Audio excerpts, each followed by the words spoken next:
What's up, guys? Blunt Guts here. This is a Watcher of Realms video. Thank you so much for tuning into my channel. Please do hit that like and subscribe button.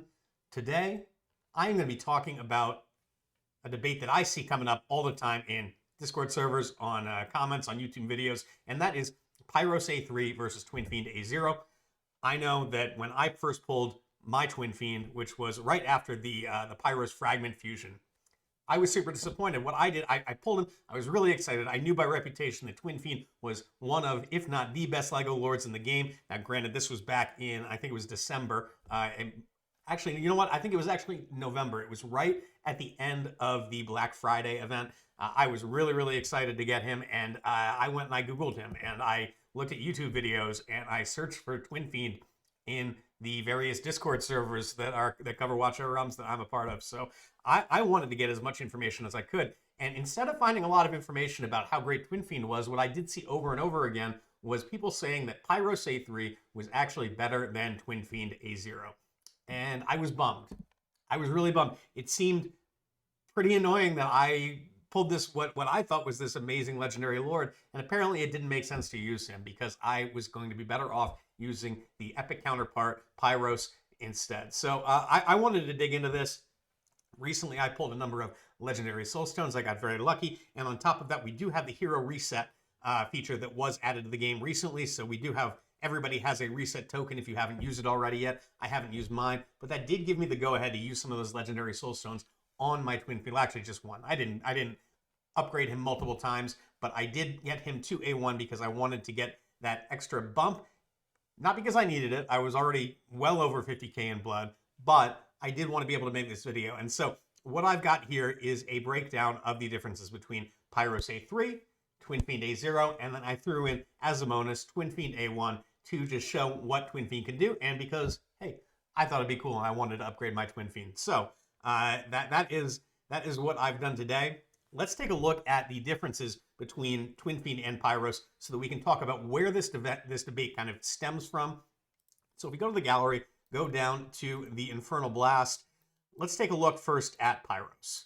So these two lords are very similar in a lot of ways, at least as far as their lord bonus and as far as their lord ultimate. So if we take a look at the ultimate here, it is essentially a focus fire channel. They take the damage from other heroes, other Infernal Blast heroes that are on your team, and they channel it towards a single target for a period of time. So Pyros, for example, he channels for 58 or increases damage by 60% for 15 seconds and marks one target in range with the highest HP at the moment to make it a prioritized target while dealing 30% damage per second. The mark lasts for 7 seconds and explodes at the end of its duration, dealing 200% AoE damage. So 7-second channel. It is a longer channel on Pyros than it is on Twinfiend. The other thing to note is that Pyros has this at base. Delusional Gaze inflicts vulnerability physical damage and vulnerability magic damage on targets marked with Destruction Command and deals 150% additional AoE damage when the mark explodes. This is very similar to what Twinfiend does. The main difference is this Delusional Gaze aspect to it. The vulnerability physical damage and vulnerability magic damage, when you do skill up Pyros all the way, that becomes a 20% vulnerability to both physical and magic damage. It is huge. Twinfiend does not have this in his base kit. And that is where the discrepancy comes up. So if we go over to Twinfiend and take a look here, where we're looking for that vulnerability there, and it is not anywhere. Just like I said, it is not in his base kit. However, when you go over here to his A1, this is where it comes in. So Awaken 1, targets marked with the ultimate will be inflicted with vulnerability physical damage and vulnerability magic damage. It is 25% for both of these. That is 5% more than Pyros when Pyros is fully skilled up. It is a big difference. That's a pretty significant difference. And when you consider the fact, and I don't think anybody's really arguing this, that Twinfiend does do more damage inherently himself than Pyros does, it becomes a clear winner that Twinfiend is the best Infernal Lord once he is at A1. However, A0 versus Pyros A3, that's the question here. And really what we're talking about is a difference between the added damage that Twinfiend brings versus the extra debuffs and the extra damage you're going to get out of your other heroes that Pyros brings at A3. And the reason I keep bringing up A3, I skipped over this before, I shouldn't have. So Pyros at A3, he gets an extra 5 seconds on those debuffs, which is very, very big. So in any case, let's take a look at the run that I did. I did a total of 36 different manual guild boss runs to assemble my data set. It was a lot. It was a lot of manual runs. Now, you might wonder, why didn't I just do auto runs? Because you would think that that would be a more apples-to-apples comparison between the different runs. Dolores is the main reason for that. All right, so when we look at Dolores here, let's go to her skills. This is the RNG that I'm talking about. It is on her passive here. So 50 seconds after being deployed, permanently increases basic attacks healing multiple by 5%. We can ignore all that. The second part is what we're after. So Graceful Dancing will have a 50% chance to increase the hero's rage by 300 when it ends. Now that is gigantic for, as far as like getting her rage back to a point where you can cast the ultimate again, you minimizing the downtime of the ultimate.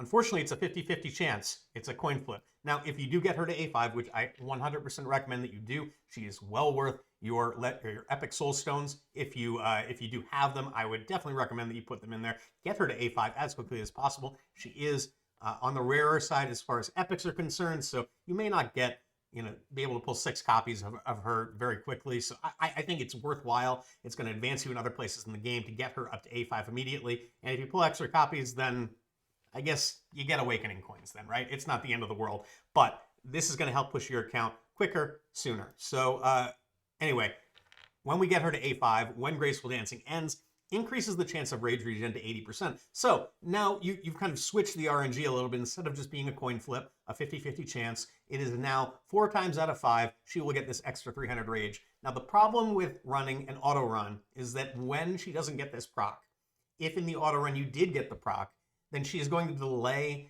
casting her ultimate until the next time that you cast it. So we're talking about essentially losing a full Dolores Ultimate Plus in an auto run. And I didn't want to run that risk of having bad RNG and not having it work out. So I thought it was more realistic for me to manually run them, to use the same logic each time that I ran it, but to be able to manage Dolores' ultimate casting myself, so that we avoided any kind of large dead spots where we weren't using the ultimate for an unreasonable amount of time, and creating some results that would ultimately be kind of skewed.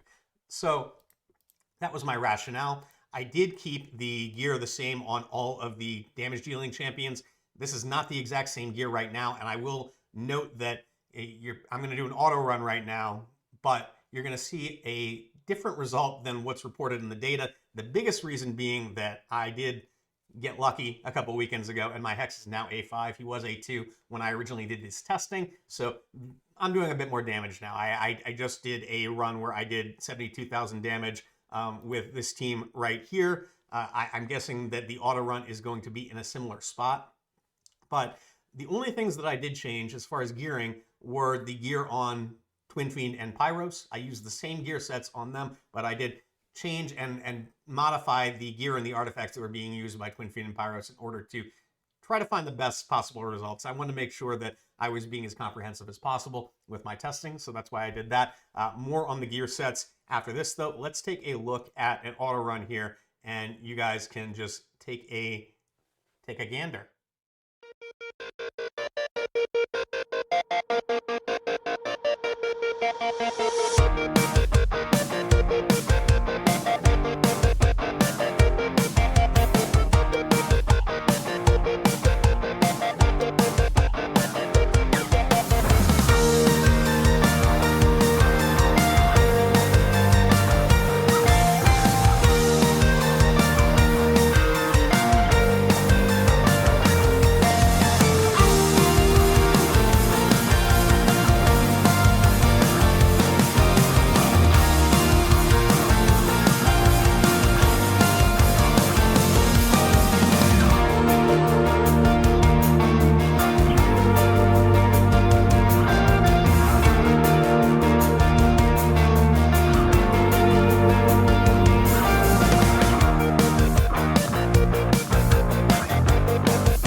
guys. So there we go. This is what we got. It's a little lower than the auto runs that I did earlier, but those were at 71 and 72K.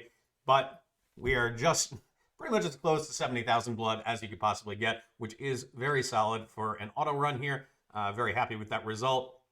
Take a look at the stats just to see the breakdown here. So we have got, oh, that's very odd. That's weird. I wonder if something happened that caused Hex to not use his ultimate in the same time. Because the other times when I did this, Hex was significantly higher than Zilla 2. He was at about 180 million, give or take, in both of the other runs. So I'm guessing that's where the damage difference is.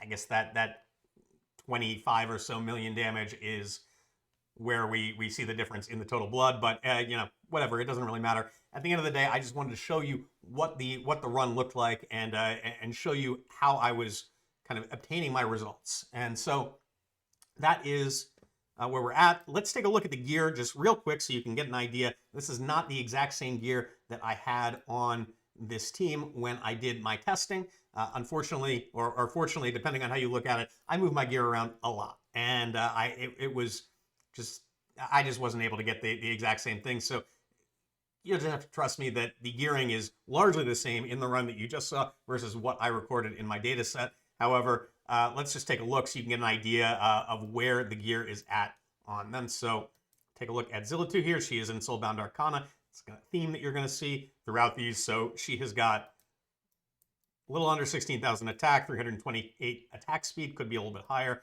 380% crit damage. She is crit cap, a little bit of rage regen. Let's take a look at Hex, Soulbound Arcana as well. He has got 14,000 attack. He's at 337 speed, attack speed, 397% crit damage and crit capped, of course. Also a little bit of rage regen on him. That is purely coincidental. He actually doesn't need it. Although I guess it is helpful in this kind of comp. If I was doing a rage regen, or excuse me, a Laurel swap comp, I might want him to have no rage regen, or I should say that the rage regen would be immaterial in that case, because let me tell you guys, A3 plus Hex with Laurel rage regen, if he's getting that Laurel rage boost, he is going to have his ultimate up essentially the entire fight. It is just bonkers. I had my Hex do like 230 million damage the other day. My jaw dropped. I loved Hex before. I am in love with Hex right now. My God, this guy is a motherfucking beast. So, Setram, he is in Infernal Roar. Honestly, he would probably be better off in Soulbound Arcana. They all would at this point. Soulbound Arcana is kind of broken at the moment, but I only got so much. And so the best Infernal Roar that I have is on this Setram right here. So he has a little bit more attack than most of the others do. I like to stack my attack on Setram because he does have that higher than normal marksman attack. He's got 4,700 base attack, so I think you get more out of stacking a little bit more attack. So he is in 2 attack percent, 1 crit damage piece. He's got a little less than 19,000 attack, 1.9 second attack speed, or attack interval, 411 attack speed, 340% crit damage. So still pretty respectable at the end of the day, just not quite what it was otherwise. 20% rage regen, that is important for him. It does help him get around to his ultimate faster, and he does have a higher cost ultimate relative to a lot of the other heroes on the team. So that does help out as well. Valeria, she is in Soulbound Arcana again. I like to put crit damage left side pieces onto Valeria because she does have high base attack, so I feel like you can compensate for it that way.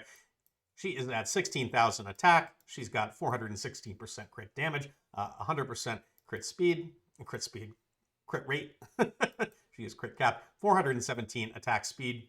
I typically have more damage out of my Valeria than what you saw on the run that I just did.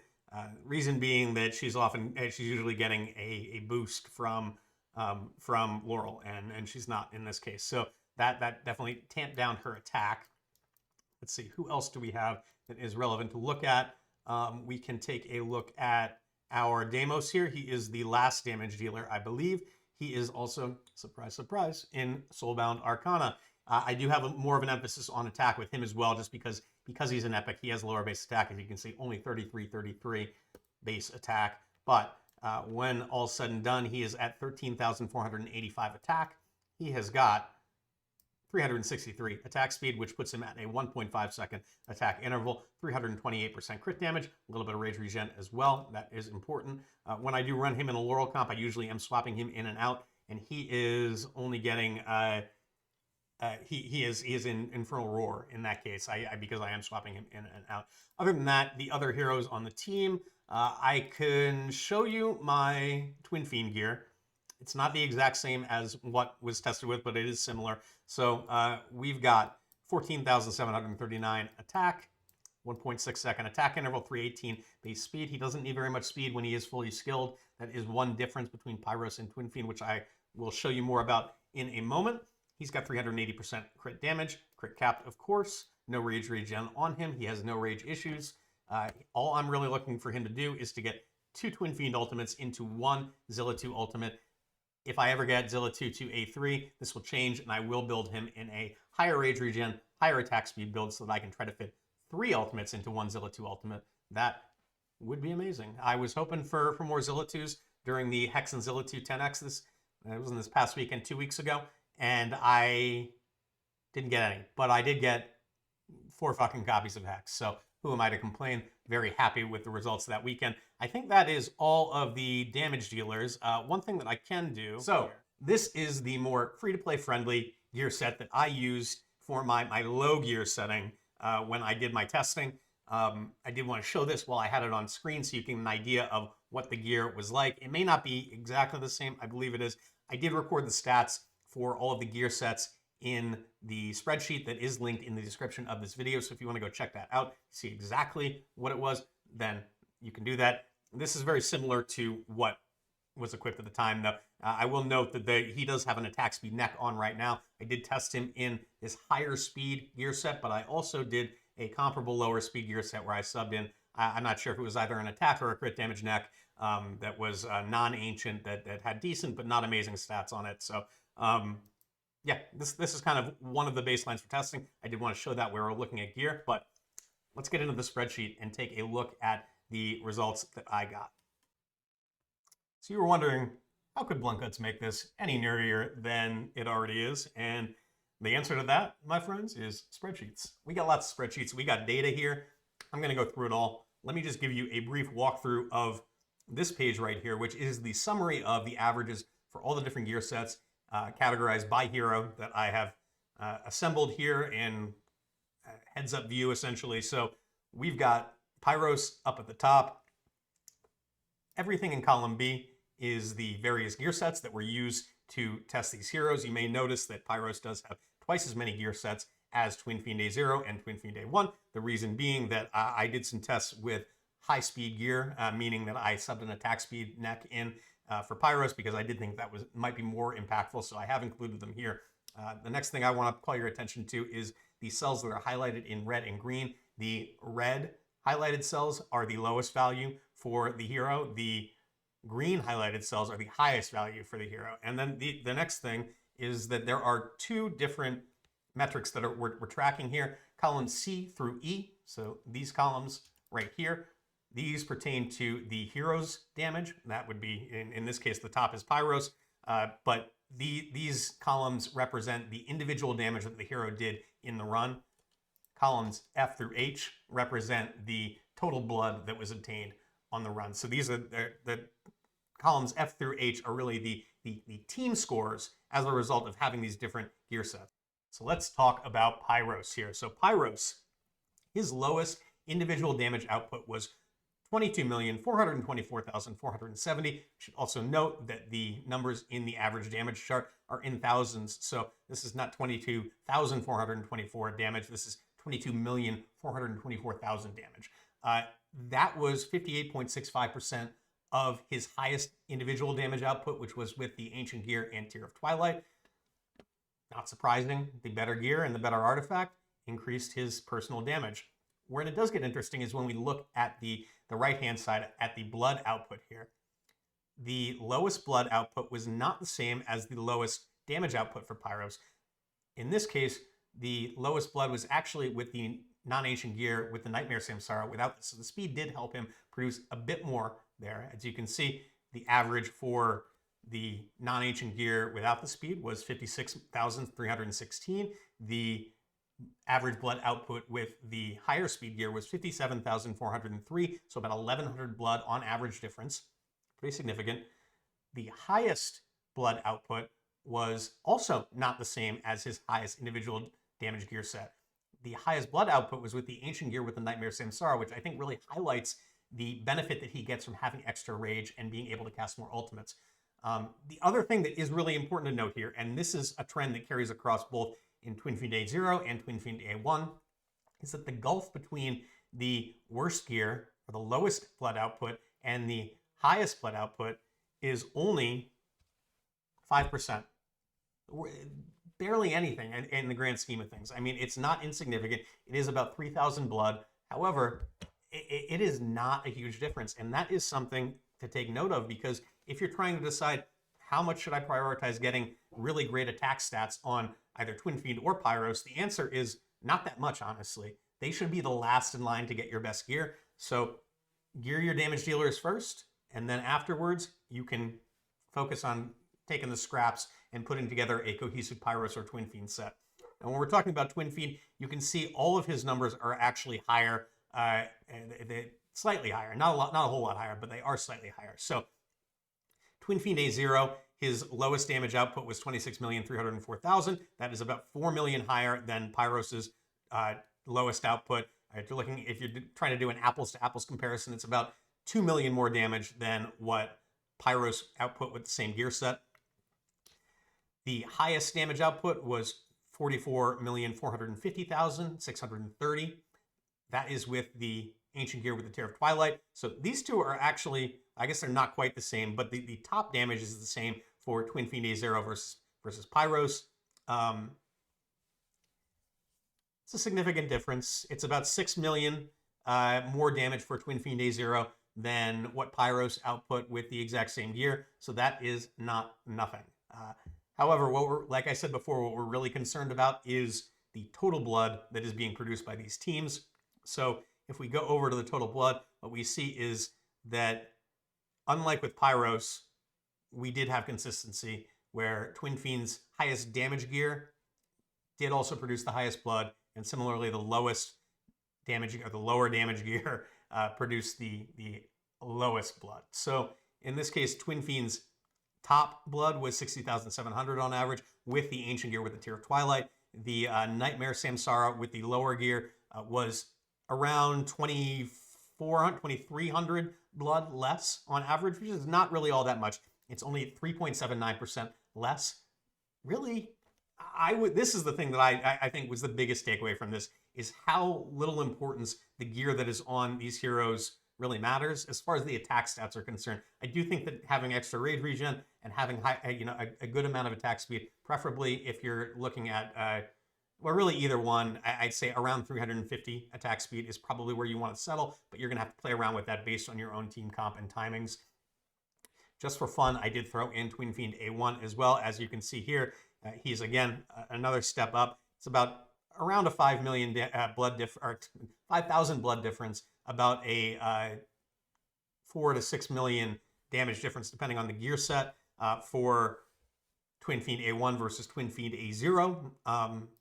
But again, we have the same consistency here. It is the non-ancient gear with the Nightmare Samsara produced the lowest result. The ancient gear with the Tear of Twilight did produce the highest result. One other thing that I do want to mention before I move on to the next page is that you will notice that I didn't do a higher gear Nightmare Samsara test with either Twinfiend A0 or Twinfiend A1. The reason being that at the end of the day, I did not think that it made any sense. Twinfiend did not need the extra rage. I knew that already, so I didn't test that.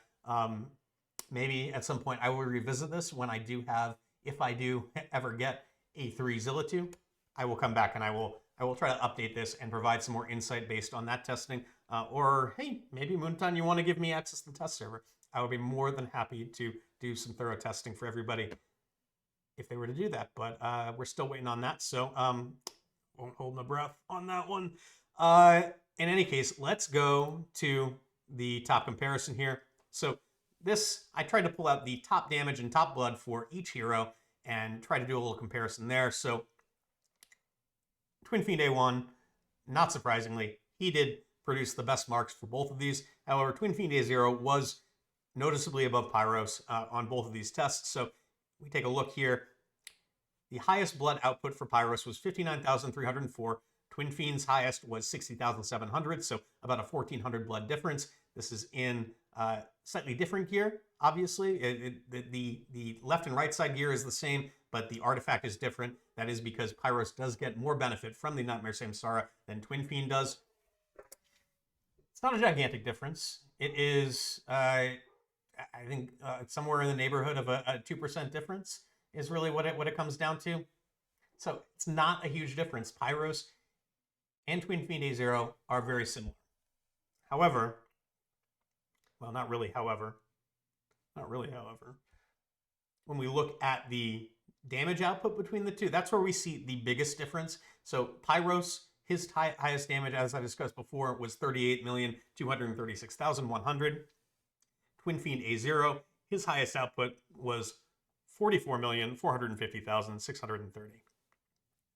Pretty significant difference there. Kind of like what we were looking at the other sheet. The biggest disparities are in the individual hero damage that's done, but it's also less impactful for the total run. So I guess in conclusion, what I'm seeing here is that the Twinfiend damage is better individually. The blood is also better, but not by a lot. The individual damage is significantly more for Twinfiend, but the total blood is not all that different. So if you don't have a Twinfiend, don't worry about it. Use your Pyros. You're going to get almost the same result. It's not going to be quite as good, but did you expect it to be? I think one thing that is important to note is that I was able to produce team comps, granted with good gear, but team comps that were able to very easily clear 50,000 blood with both of these heroes. So neither one of these is going to be the limiting factor. At the end of the day, more than anything, it's going to be your gear, and I would say followed by your champions, because I can say from experience, on my alt account, I've gotten really lucky and pulled a bunch of fantastic Infernals. I don't have an Infernal Lord yet, which is limiting, but I can tell you right now, the biggest limiting factor is by far my gear. I don't care how many great champions you have, how many Awakenings you have. If you don't have good gear to support them, it's not going to work out.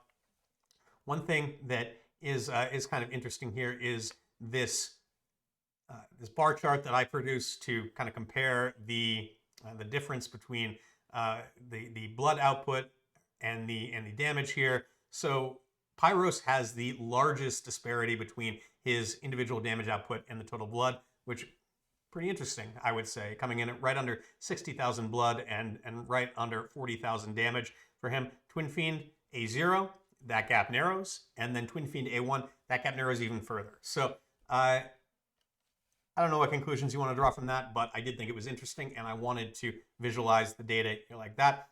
I am going to put a link to this data in the description for this video. I do encourage you to go in and check it out for yourself. Obviously, there's a lot more here than what I've discussed, but I don't want to take up much more of your time.